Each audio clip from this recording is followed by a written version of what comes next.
C'est assez étonnant, lors de la présentation de Jésus au temple, ce sont des personnes avancées en âge qui accueillent Jésus. D'abord le vieillard Siméon, on devine qu'il est vieux puisqu'il dit « Maintenant tu peux laisser s'en aller ton serviteur en paix ».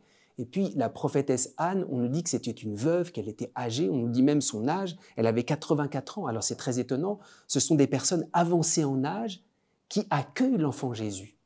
Sans doute ça doit nous dire quelque chose de très important de l'attente et de l'espérance chrétienne. L'attente humaine, l'attente seulement humaine, lorsque le temps dure, effectivement, il y a une usure du temps. On ne peut pas attendre indéfiniment un homme. Il y a une usure du temps, on vieillit. L'attente divine, on rajeunit, même si on peut attendre très très longtemps. C'est le propre de l'espérance chrétienne, elle nous rajeunit sans cesse. Et c'est des personnes avancées en âge qui manifestent la jeunesse de Dieu. Anne, dans le temple, elle est fervente, elle attend Dieu jour et nuit. Pourquoi ? Saint Thomas d'Aquin dit une chose très belle sur la prière. Il dit ceci: pour prier un homme, il faut déjà être proche de lui. On ne peut pas demander quelque chose à quelqu'un si on n'est pas proche de lui, ou si on est éloigné de lui, on ne peut pas lui demander. Il faut d'abord se réconcilier avec lui. Et Saint Thomas d'Aquin ajoute: la prière à l'égard de Dieu, c'est l'inverse. La prière à l'égard de Dieu, il ne s'agit pas d'être proche de Dieu pour lui demander, mais la prière elle-même nous rapproche de Dieu, nous rajeunit.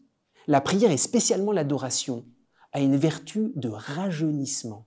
Et c'est ce qui nous est montré avec Siméon, avec Anne qui attendait. Il y a cette espèce de vieillesse extérieure, mais il y a une jeunesse.